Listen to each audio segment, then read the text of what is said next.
Bismillahirrahmanirrahim. Assalamualaikum warahmatullahi wabarakatuh. Alhamdulillah Rabbil alamin. Wa asyhadu an la ilaha illallah wahdahu la syarikalah. Wa asyhadu anna Muhammadan abduhu wa rasuluh sallallahu alaihi wa ala alihi wa ashabihi wa tabi'ina lahum bi ihsanin ila yaumiddin wa sallama tasliman katsiran. Amma ba'd. Alhamdulillah, kita bersyukur kepada Allah Subhanahu wa taala sampai pada hari yang kelima di bulan Ramadan ini kita masih diberikan kekuatan oleh Allah Subhanahu wa taala, kesehatan dan juga umur untuk menambah ibadah dan juga bekal kita menuju Allah Subhanahu wa taala. Para ikhwah sekalian yang dimuliakan oleh Allah, materi yang akan kita sampaikan pada kesempatan kali ini adalah tentang berpuasa atau Ramadan bersama Rasulullah sallallahu alaihi wasallam. Dan maksud dari judul ini adalah seseorang mengetahui bagaimana dahulu Rasulullah sallallahu alaihi wasallam di bulan Ramadan, yang apabila kita di atas ilmu dan mengetahui bagaimana beliau sallallahu alaihi wasallam dahulu di bulan Ramadan, kemudian kita mengikuti beliau dan menghidupkan sunnah beliau di bulan Ramadan, maka di sanalah ada kebersamaan. Karena kebersamaan maksudnya adalah untuk mutlak al-muqaranah dan tidak harus bersama dalam jasad.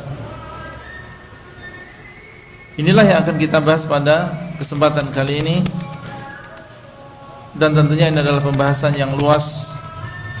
Tidak cukup seseorang dalam waktu setengah jam bisa mengetahui bagaimana dahulu Rasulullah sallallahu alaihi wasallam di bulan Ramadan. Para ikhwah sekalian yang dimuliakan oleh Allah, kita sampaikan sesuai dengan kemampuan dan sesuai dengan apa yang kita kumpulkan dan disesuaikan dengan waktu yang diberikan. Dan mungkin di sana ada beberapa dalil yang kita anggap itu adalah sudah ma'ruf dan sering antum dengar. Sengaja kita tidak sampaikan untuk supaya kita bisa menyampaikan lebih banyak tentang sunnah-sunnah beliau sallallahu alaihi wasallam di bulan Ramadan ini. Beliau sallallahu alaihi wasallam apabila menjelang datangnya bulan Ramadan, yaitu di bulan Sya'ban, maka beliau memperbanyak puasa di bulan Sya'ban. Sehingga disebutkan oleh Aisyah radhiyallahu anha, dan beliau adalah orang yang paling mengetahui kapan Rasulullah sallallahu alaihi wasallam puasa, kapan tidak, karena beliau adalah istrinya.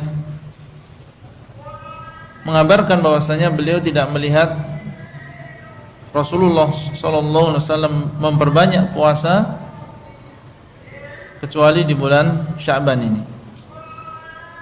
Sebagian mengatakan bahwasanya adalah untuk pemanasan supaya seseorang ketika memasuki bulan Ramadan yang diwajibkan di dalamnya puasa, maka dia dalam keadaan siap, tidak kaget. Dan ini menunjukkan tentang bagaimana semangatnya seseorang untuk melakukan puasa yang sunnah. Bukan hanya mencukupkan diri dengan perkara yang wajib, tetapi dia juga senang untuk melakukan amalan-amalan yang sunnah. Meskipun beliau sallallahu alaihi wasallam memperbanyak puasa di bulan Sya'ban, Namun beliau sallallahu alaihi wasallam melarang untuk berpuasa 1 atau 2 hari menjelang Ramadan, sebagaimana dalam hadis. Dan beliau sallallahu alaihi wasallam melarang untuk berpuasa di hari syak, hari yang diragukan, karena hari tersebut yaitu tanggal 30 Sya'ban, ada kemungkinan itu adalah tanggal 1 Ramadan. Maka beliau sallallahu alaihi wasallam meskipun memperbanyak puasa di bulan Sya'ban, tapi untuk hari syak beliau melarang kaum muslimin untuk berpuasa di dalamnya, kecuali apabila dia adalah orang yang sudah terbiasa melakukan puasa. Nabi Daud misalnya, kemudian pas berpuasa pada tanggal 30, maka ini tidak masalah. Atau puasa qadha, atau puasa nazar. Kemudian di antara yang dilakukan oleh Nabi SAW adalah melakukan tarai, yaitu berusaha untuk melihat hilal. Beliau SAW mengatakan, sumu li ru'yatihi wa aftiru li ru'yatihi. Hendaklah kalian berpuasa karena melihat hilal, dan hendaklah kalian berbuka karena melihat hilal. Abdullah bin Umar menceritakan bahwasanya dahulu beliau dan juga para sahabat yang lain keluar untuk berusaha melihat hilal. Maka ini adalah sunnah Nabi SAW. Dan di antara sunnah beliau SAW menjelang bulan Ramadan adalah menyambut bulan ini dengan kegembiraan. Kenapa bergembira? Menyambut bulan yang di situ banyak kebaikan, dilipat gandakan pahala. Di dalamnya ada Lailatul Qadar yang dikabarkan oleh Allah SWT, dia lebih baik daripada 1000 bulan. Ini menunjukkan bahwasanya seorang yang beriman bergembira dengan musim-musim kebaikan yang dengannya dia lebih dekat kepada Allah, yang di dalamnya dia lebih banyak berbekal, menambah perbekalannya menuju Allah SWT. Beliau ungkapkan ini dan dikabarkan kepada para sahabatnya. Beliau bergembira dan memberikan kabar gembira kepada para sahabat. Atakum syahrul Ramadan, syahrun mubarak, faradallahu alaikum siyamahu, fihi lailatun hiya khairun min alfi syahr, faman hurima khairaha faqad hurim. Telah datang kepada kalian bulan Ramadan, bulan yang berbarakah. Allah SWT telah mewajibkan atas kalian di dalam bulan tersebut berpuasa. Di dalamnya ada sebuah malam, dia lebih baik daripada 1000 bulan. Maka barang siapa yang terharamkan, terjauhkan dari kebaikan malam tersebut, sungguh dia telah terjauhkan dari kebaikan yang banyak. Maka kita pun juga demikian. Menjelang bulan Ramadan harusnya kita bergembira, bukan merasa sedih seperti yang menimpa sebagian orang. Mungkin dia punya usaha restoran atau usaha rumah makan, atau dia adalah orang yang biasa mengikuti hawa nafsunya. Sebagian mereka bersedih ketika datang bulan Ramadan. Ya, akan berkurang pendapatannya, akan tidak leluasa dalam melampiaskan hawa nafsunya.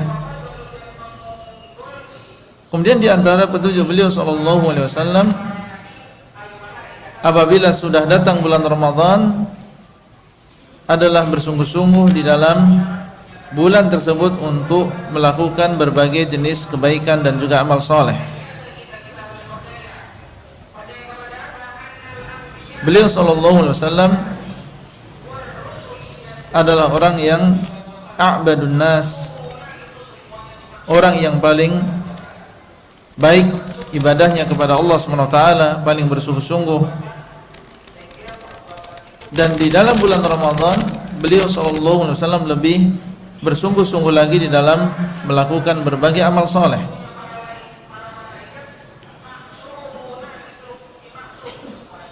Dan amal soleh tentunya yang beliau sallallahu alaihi wasallam bersungguh-sungguh di dalamnya adalah berpuasa di bulan Ramadan. Karena ini adalah wajib. Dan sesuatu yang wajib lebih dicintai oleh Allah SWT daripada yang sunnah. Sehingga beliau sallallahu alaihi wasallam dahulu bersungguh-sungguh di dalam melakukan kewajibannya ini. Allah SWT mengatakan, "Ma taqarraba ilayya 'abdi bi syai'in ahabba ilayya mimma aftaradtuhu 'alaihi." Tidaklah hambaku bertaqarrub kepadaku dengan sesuatu yang lebih aku cintai daripada apa yang sudah kuwajibkan kepada mereka. Sehingga beliau sallallahu alaihi wasallam dahulu bersungguh-sungguh di dalam berpuasa, menahan dari lapar, dahaga, dan melakukan semuanya itu adalah karena Allah SWT, dan merasakan bahwasanya beliau sedang dalam keadaan beribadah. Man shama Ramadan imanan wa ihtisaban ghufira lahu ma taqaddama min dhanbi. Barang siapa yang berpuasa di bulan Ramadan karena iman dan juga mengharap pahala dari Allah, maka diampuni dosanya yang telah lalu. Di antara petunjuk beliau sallallahu alaihi wasallam ketika dalam keadaan berpuasa, karena di dalam ibadah puasa itu sendiri di sana ada ibadah-ibadah yang lain. Di antara petunjuk beliau sallallahu alaihi wasallam ketika berpuasa adalah menyegerakan berbuka dan mengakhirkan sahur, bukan sebaliknya, mengakhirkan berbuka dan juga menyegerakan sahur. Petunjuk beliau sallallahu alaihi wasallam adalah menyegerakan berbuka apabila sudah yakin matahari tenggelam, baik dengan melihat dengan matanya sendiri atau melihat jam atau kabar dari orang yang terpercaya atau mendengar adzan, maka segera dia berbuka. Ini adalah sunnah beliau sallallahu alaihi wasallam, dan beliau sallallahu alaihi wasallam mengatakan, la yazalun nas bi khairin ma ajjalul fitrah. Senantiasa manusia dalam kebaikan selama mereka masih mendahulukan dan menyegerakan berbuka. Dan sunnah beliau adalah mengakhirkan sahur. Sebagian manusia mereka sudah makan jam 12 atau jam 1, ya, karena dia malas untuk bangun sebelum subuh, sehingga dia sudah melakukan sahur 3 jam sebelum subuh, 4 jam sebelum subuh. Maka ini tidak sesuai dengan petunjuk Nabi SAW. Petunjuk beliau SAW adalah mengakhirkan sahur. Inilah sunnah beliau SAW, dan apabila diakhirkan maka di situ banyak berkah. Selain mengikuti sunnah beliau, maka di sana seseorang bisa mendapatkan waktu yang mulia sepertiga malam yang terakhir untuk berdoa, beristighfar. Demikian pula orang yang bangun sebelum subuh, beberapa waktu sebelum subuh, dan dia sahur, maka diharapkan dia bisa melaksanakan sholat subuh secara berjamaah tepat pada waktunya.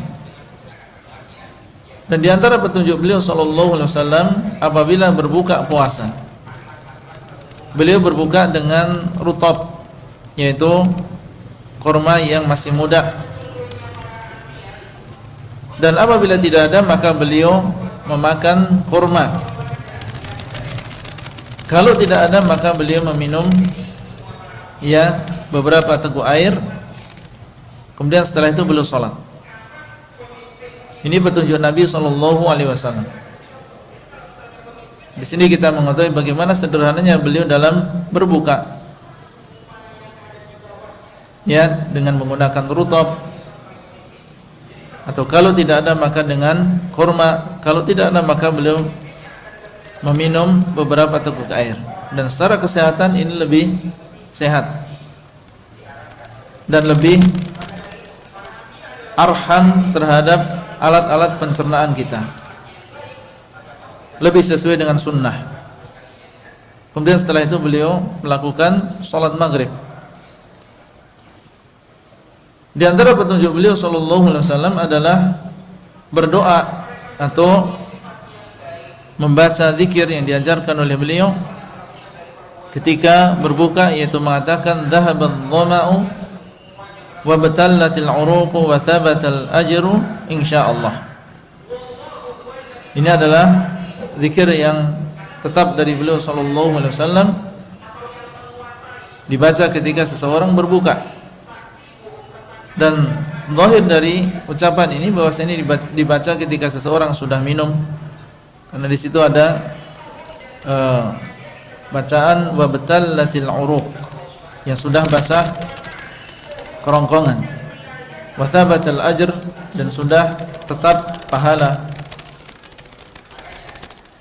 Kemudian di antara petunjuk beliau sallallahu alaihi wasallam, atau di antara ibadah yang beliau perbanyak di bulan ini adalah bersedekah. Disebutkan dalam hadis bahwasanya Nabi SAW adalah ajwadan nas, manusia yang paling dermawan adalah beliau. Dan dermawan jangan kita pikir atau kita anggap harus seseorang memiliki harta yang banyak, jutawan atau miliarder. Tidak. Dinamakan seseorang sebagai orang yang jawad apabila dia senang berinfak dengan apa yang dia miliki, meskipun hanya sedikit, tapi dia senang memberikan kepada orang lain.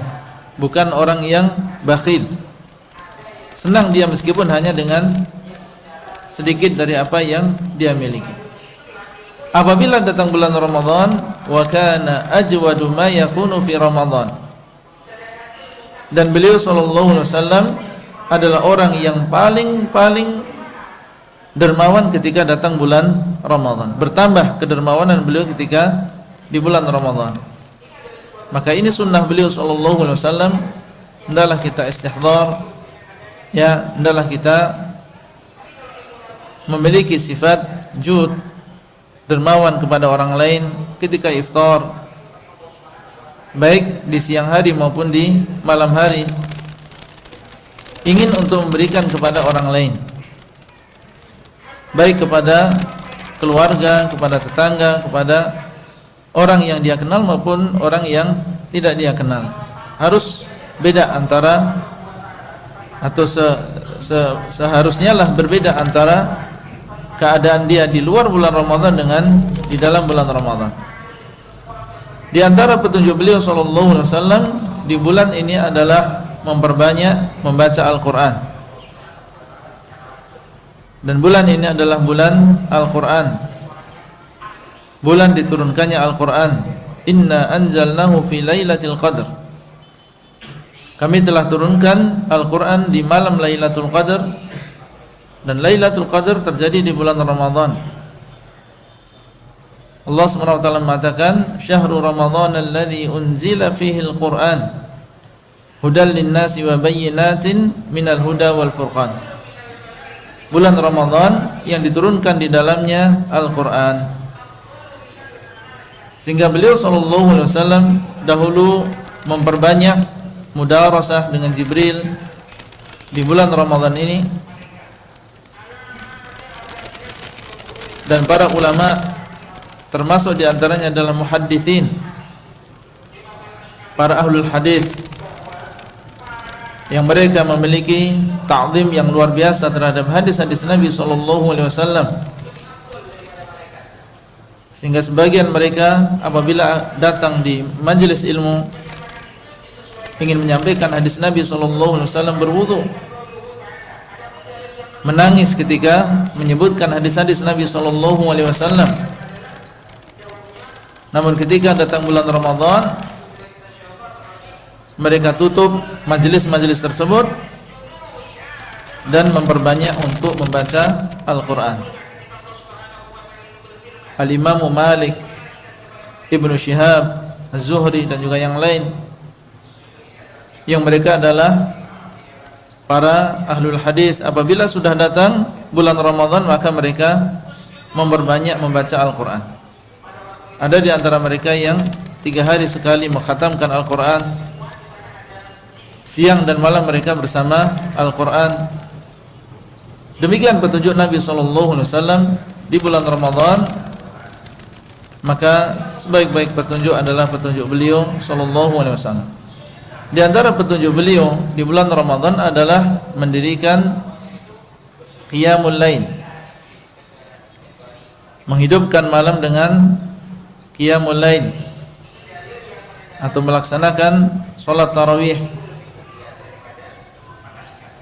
Aisyah radhiyallahu anha menceritakan bahwasanya beliau SAW tidak menambah baik di bulan Ramadan maupun di luar bulan Ramadan lebih dari 11 rakaat. Beliau SAW dahulu pernah melakukan sholat tarawih di masjid, dan di belakang beliau ada beberapa sahabat, dan beliau lakukan itu diantaranya adalah untuk supaya ditiru oleh manusia. Dan beberapa hari saat itu beliau melakukan sholat tarawih ini di masjid bersama para sahabat radhiyallahu ta'ala anhum. Kemudian setelah itu beliau meninggalkan, tidak melakukan itu di masjid, tapi melakukan di rumah beliau. Disebutkan dalam hadis karena beliau takut apabila hal itu diwajibkan atas umat Islam ini. Dan ini menunjukkan bahwasanya sholat tarawih ini disunahkan berjamaah dilakukan di masjid, dan boleh seseorang melakukan sholat tarawih ini sendirian di rumah, karena Nabi SAW juga pernah melakukan, dan dua-duanya mendapatkan keutamaan yang disebutkan dalam hadis, man qama Ramadan imanan wa ihtisaban ghufira lahu ma taqaddama min dhanbi. Barang siapa yang melakukan sholat malam di bulan Ramadan karena iman dan juga mengharap pahala dari Allah, maka diampuni dosanya yang telah lalu. Dari sisi ini sama, tapi dari sisi yang lain tentunya berbeda. Dilihat dari berjamaah dan juga tidaknya, sebagaimana kita tahu bahwasanya sholat berjamaah diutamakan daripada sholat sendirian. Nah, kemudian di antara petunjuk beliau SAW ketika sholat tarawih adalah memperpanjang bacaan, sebagaimana diceritakan oleh Aisyah radhiyallahu anha bahwasanya beliau SAW memperpanjang bacaan ketika sholat tarawih, sehingga beliau mengatakan jangan ditanya tentang baiknya sholat beliau dan bagaimana panjangnya sholat beliau sallallahu alaihi wasallam. Di antara petunjuk beliau sallallahu alaihi wasallam di bulan Ramadan adalah menjauhi apa yang dilarang oleh Allah Subhanahu wa taala. Sebagaimana beliau sallallahu alaihi wasallam menahan dari makan dan juga minum, maka beliau sallallahu alaihi wasallam juga menahan diri dari maksiat kepada Allah Subhanahu wa taala. Dan beliau sallallahu alaihi wasallam sebagaimana kita tahu atqan nas, orang yang paling bertakwa kepada Allah Subhanahu wa taala, baik di bulan Ramadan maupun di luar bulan Ramadan. Dan beliau sallallahu alaihi wasallam mengatakan, man lam yada' qawla zur wal amala bihi falaysa lillahi hajatun fi ayyada'a ta'amahu wa syarabahu. Barang siapa yang tidak meninggalkan ucapan dusta, berpuasa dan dia terus berbohong, wal amala bihi, dan terus mengamalkan perkara-perkara yang merupakan dosa dan juga maksiat padahal dia dalam keadaan berpuasa, maka Allah SWT tidak butuh dengan dia meninggalkan makanannya dan juga minumannya. Semakin banyak dia berbuat maksiat dan dosa ketika dalam keadaan berpuasa, maka semakin berkurang pahalanya, dan bisa sampai 0 apabila memang ia berlebihan di dalam melakukan maksiat dan juga dosa ketika dia dalam keadaan berpuasa. Di antara petunjuk Nabi SAW bahwasanya di bulan Ramadan ini tidak menghalangi beliau untuk melakukan safar bepergian dengan tujuan yang syar'i. Beliau SAW pernah melakukan jihad fisabilillah di bulan Ramadan. Terjadi perang Badar di bulan Ramadan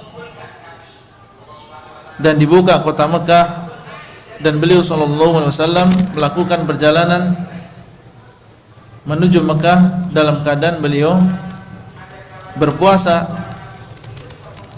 Sebagian besar hari-hari tersebut beliau berpuasa, dan ini menunjukkan bahwasanya beliau melakukan safar dan beliau terkadang berpuasa ketika safar dan terkadang beliau tidak. Ada sebagian hari di mana beliau berpuasa dan ada sebagian yang lain beliau berbuka. Ini menunjukkan bahwasanya orang yang dalam keadaan berpuasa dan dia di bulan Ramadan dan dia melakukan safar, boleh dia berbuka dan boleh dia berpuasa. Dan dilihat di sini kepada keadaan dia, apabila dia adalah orang yang kuat dan mampu untuk melakukan puasa dan tidak memberatkan dia, maka yang afdal bagi dia adalah berpuasa. Namun apabila dia melihat dirinya adalah orang yang kepayahan, capek ketika dalam safar dia berpuasa, maka dalam keadaan demikian yang afdal bagi dia adalah berbuka. Nabi SAW mengatakan, laisa min albir as-siyamu fi safar, bukan termasuk kebaikan orang yang berpuasa dalam keadaan dia safar. Di antara petunjuk Nabi SAW ketika berpuasa, beliau SAW dahulu pernah mencium istrinya dan dia dalam keadaan, dan beliau dalam keadaan berpuasa.